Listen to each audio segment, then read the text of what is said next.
Unapoamua kuchagua mtu, lazima uangalie yule mtu anaweza kuambatana na zaidi ya ndugu, anaweza kutembea na wewe zaidi ya ndugu, anaweza kuambatana na wewe zaidi ya ndugu, ataishi na wewe, atakula na wewe. Yesu anatolea mfano kwa yule rafiki ambaye alikuwa na rafiki yake. Siku moja usiku amemjia mgeni. Usiku huo akaamua kuondoka na kwa rafiki yake, akamwambia, rafiki, ninaomba nifungulie, unipatie chakula kidogo, nimejiona mgeni usiku huu. Yule ndugu akamwambia, bwana, siwezi kuamka kwa sababu nimelala na watoto wangu. Yule rafiki akamwambia, bwana, hapana, usilale, hebu amka, angalia vile ambavyo mimi mgeni wangu amenijia usiku huu na sikuwa na akiba yoyote. Yule bwana akasema, hapana, siwezi kuamka, nimelala na mke wangu, usinisumbue. Na kwa namna ambavyo alikuwa anaendelea, angalia urafiki wa jinsi ulivyokuwa. Huyo mtu anaona mwenzake ana shida, amefikia usiku wa manane, kuna wakati ambapo anahitaji msaada, anamweleza sababu, pengine amelala na watoto wake, amelala na mke wake. Angalia leo vile ambavyo maisha yako yalivyokuwa na rafiki yako. Ulipomwambia kwa habari ya shida uliyokuwa nayo, yeye alikujibu vipi? Ulipomwambia kwa habari ya taabu yako, yeye alikwambia nini? Siku unamwambia unaumwa udhaifu, unaumwa ugonjwa, alikujibu nini? Mwingine alikupuuza, mwingine aliona kwamba huyu anatania, mwingine akasema hapa kuna namna tu bwana anatafuta ili apate kitu fulani. Lakini nikwambia kwamba ile namna nzuri ya rafiki mzuri ni yule ambaye anaweza akakusikiliza hata katika wakati wa taabu yako. Rafiki mzuri anaweza akakuelewa hata katika wakati wa kushindwa kwako. Rafiki mzuri anaweza akakuinua hata katika wakati wa kuanguka kwako. Rafiki mzuri anaweza akakubeba hata mahali ambapo uliona hauwezi kwenda mbele. Huyo anaweza akawa sababu ya wewe kusimama. Na huyo ndiye rafiki anayeambatana na wewe zaidi ya ndugu. Anaweza kuambatana na wewe kuliko ndugu. Anaweza kutembea na wewe, anaweza kuishi na wewe. Wakati mwingine hautasikia habari zako akisema kwa watu wengine. Wakati mwingine hautasikia habari zako akiongelea kwa watu wengine. Maana yake kwamba anaweza kuheshimu maamuzi yako kuliko kitu kingine. Anaweza kuheshimu maamuzi yako kuliko kitu kingine. Anaweza kuheshimu uwepo wako kuliko vile ambavyo watu wanaweza kufikiria. Anaweza kusamini utu wako kuliko kawaida. Kwa nini? Kwa sababu ndiyo namna pekee ya rafiki mzuri alivyo. Na ndio maana ilivyokuwa kwa yule bwana wakati amemfuata usiku rafiki yake, akamwambia tu, siamki kwa sababu na mimi ni marafiki, ila ninaamka kwa sababu umekuwa ukinisumbua na kunipigia makelele utoke. Maana kwamba kuna marafiki wengine wanakusaidia si kwa sababu wana lengo la kukusaidia. Wengine ni kwa sababu umewaambia mara nyingi, bwana naomba unisaidie fedha. Umewaambia mara nyingi, bwana naomba unisaidie mawazo. Umewaambia mara nyingi, bwana naomba unisaidie ili nitoboe. Sikiliza, hakuna mtu ambaye atapenda wewe utoboe kirahisi. Hakuna mtu ambaye atapenda wewe ufanikiwe kirahisi. Maana kwamba ni lazima upate mtu sahihi anayeweza kuambatana na wewe, ambaye anaweza kutumia vitu vyake kwa ajili yako, anaweza kutumia muda wake kwa ajili yako, anaweza kutumia akili yake, mawazo yake mengi kwa ajili yako. Vile ambavyo unavyotamani kuwa na yeye ndivyo atakavyowaza vile uwe. Unaona, anaweza kukushika mkono kwa namna yoyote ili ufike unapotaka. Marafiki leo jitengenezea ndio walikuwa sababu ya kukata kwako tamaa. Kuna wanawake wengi leo wamezalishwa nyumbani na wanaume na wametelekezwa kwa sababu haina marafiki walioambatana nao.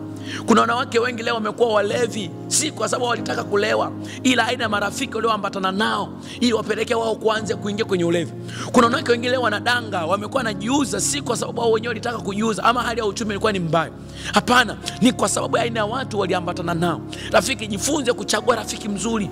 Jifunze kuchagua mtu ambaye ataweza kuambatana na wewe hata wakati wa mateso yako. Na ndio maana watu wengi walipoona watu wanaugua wakawakimbia. Kwa nini? Kwa sababu walikuwa na watu wasio sahihi kwenye maisha yao. Watu wengi leo wamekuwa katika hali mbaya, wameingia katika pornography, wameingia katika ushoga, wameingia katika usagaji kwa sababu aina ya watu walioambatana nao. Waliambatana na wasagaji na mwisho kama wasagaji. Waliambatana na watu mashoga na ndio maana wakaishia kwenye ushoga. Kwa nini? Kwa sababu yule rafiki alivyokuwa anaona ndani yake ndivyo alivyokuwa mwilini mwake, ndivyo alivyokuwa kwenye maisha yake. Ili ukitaka kufanikiwa kwenye maisha yako ni lazima ujifunze kuchagua rafiki. Utajifunza kuchagua mtu ambaye anaweza kutembea na kwenye mitazamo ulionayo. Utajifunza tu. Kuna namna tu utaanza kuishi. Kuna namna tu utaanza kuishi. Wakati mwingine unapochagua mtu ni lazima uzingatie vigezo vya msingi ya kwamba huyo mtu je anasikiliza? Huyo mtu je anatazama kama mimi ninavyotazama? Huyo mtu je anaweza kutembea kama mimi ninavyotembea? Kwamba anaweza kutembea kwenye ile namna ya kupenda haki, anaweza kutembea kwenye ile namna mimi kumcha Mungu, anaweza kutembea kwenye ile namna mimi kupenda ibada, anaweza kutembea kwenye ile namna mimi napenda maombi. anaweza kutembea katika ile namna mimi kujifunza neno la Mungu kila wakati. Je, nikimshirikisha mambo ya Mungu anaweza kuyapokea kwa namna gani? Anaweza kusimama kwa kiwango gani? Kutembea na faida ambayo kwamba umeyafanikisha haina maana kwamba unaweza kuwa rafiki mzuri kwa watu wengine.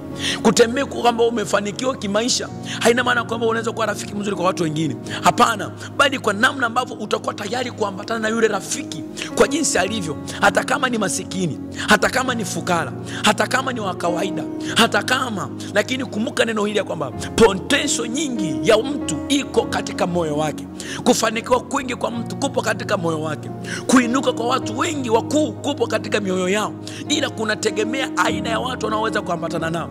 Ukitamani kuinuka, lazima ujifunze kutafuta mtu wa kuambatana naye, mtu ambaye anainuka, mtu ambaye anakuwa, mtu ambaye anaendelea kusimama na kusurvive. Anaona kwamba kama hakuna namna fulani, basi kuna kiwango fulani hawezi kufika. Sio kama unanielewa rafiki? Sio kama unanipata hapa? Maana yake kwamba utategemea tu kumpata mtu ambaye anaweza kuwa karibu, anaweza kukushauri kwa karibu, na mawazo yake sio yenye hila, na njia zake sio zenye mkato. Unajua kuna watu leo wanatafuta kufanikiwa kimkato sana. Unakutana na rafiki anakuambia, bwana, ili ufanikiwe lazima utafute njia fulani. Twende tukaloge, twende tukaibe, twende tukakabe, twende tukajiuze. Kama wewe ni dada, acha kujiuza, tafuta rafiki kuambatana naye. Acha ushoga, tafuta mtu kuambatana naye utoke hapo ulipo. Kuna mambo ambayo tunaweza tukapita, kuna vipindi ambavyo tunaweza tukavipitia hata kama ni vigumu, lakini tukimpata mtu ambaye ni sahihi, anaweza kwa sababu sisi kuvuka. Kuna wakati anaweza kupita wakati wa majaribu, wakati wa mateso. Sikiliza, majaribu yanampata kila mtu ambaye anaishi. Jaribu anaweza kupata mtu yoyote wa dini yoyote, lakini je, nani unaambatana naye katika jaribu lako? Nani unatembea naye katika taabu yako? Nani unatembea naye katika njia unayoipita kila siku? Nani ambaye amekuwa akikushauri? Nani amekuwa akikuongoza wewe? Nani amekuwa akijaribu kukutia katika kweli yote? Yesu anaambia wanafunzi wake kwamba na watu wengine mtaijua kweli, na hiyo kweli itawaweka huru. Nani anakutia katika kweli yako? Nani anakutia katika kweli yako? Nani anakutia katika ufahamu wako? Maana watu wengi wanaangamia kukosa maarifa. Watu wengi wanapotea kwa sababu hawana maarifa yoyote. Watu wengi wamefikia kiwango cha kukata tamaa kwa sababu hawana kitu kinachowasaidia kuinuka. Nini maana yake? Maana yake ni kwamba unaposhindwa kuwa na mtu sahihi, maana yake kwamba unaweza ukashindwa kupata vitu sahihi kwenye maisha yako. Unaweza kushindwa kujua wakati sahihi wako wa kusimama na kuendelea mbele. Bwana Yesu asifiwe sana. Bwana Yesu asifiwe. Haleluya. Sio kama unanielewa hapa. Ndio maana nataka nikwambia kwamba unapochagua mtu wa kuambatana naye, tegemea unachagua vitu viwili. Kitu cha kwanza unachagua uzima wako. Kitu cha pili unachagua mauti yako. Unachagua kufanikiwa kwako, unachagua kushindwa kwako.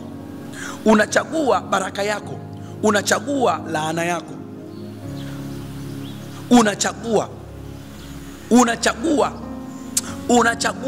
Na ndio maana imekuwa ni muhimu sana kumpata mtu rafiki mzuri. Ndio maana imekuwa ni muhimu sana kumpata mtu ambaye anaweza kuwa sababu ya kufanikiwa. Marafiki wengi sio sababu ya watu wengi kufanikiwa. Wengi wanatamani wao wafanikishe, lakini si wao kufanikishe. Wengi si wanaosaidia watu kunyanyuka, ila wengi ni wale ambao wanasababisha watu kuanguka.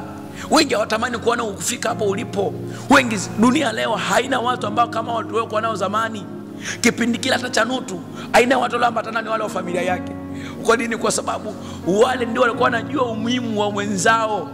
Na ndio maana wale watu wengine walikuwa ni rahisi kuziaki. Walikuwa ni rahisi kutukana. Wewe Nuhu unajenga safina ya nini bwana? Wewe Nuhu unafanya hivyo kwa ajili ya nini bwana? Mazingira yako ya kufanikiwa yanategemea aina ya mtu anayeweza kuambatana na wewe kuliko ndugu. Yes, wakati mwingine hata leo ndugu wengi wanasalitiana. Ndugu wengi wanauzana leo. Ndugu wengi leo wanatengana. Haikuanzia leo, ilianza kwa kina Yusufu. Yusufu aliuzwa na ndugu zake na rafiki zake wa karibu na watu wake wa karibu. Yusufu huyo anaonekana kwamba hana kitu, hana thamani. Wakati mwingine wakamzushia mpaka kesi ya ajabu. Ni kwa nini? Kwa sababu aina ya watu waliokuwa wanaambatana nao. Lakini nikwambie vile ambavyo unaweza kuwa mtu wa kufanikiwa sana kwenye maisha yako, ukijifunza kuchagua mtu wa kutembea naye, ukijifunza kukaa na watu ambao wanaweza kubeba yale makusudi ulionayo. Sasa utamjuaje huyu ni rafiki mzuri? Utamjuaje huyu ni rafiki mzuri?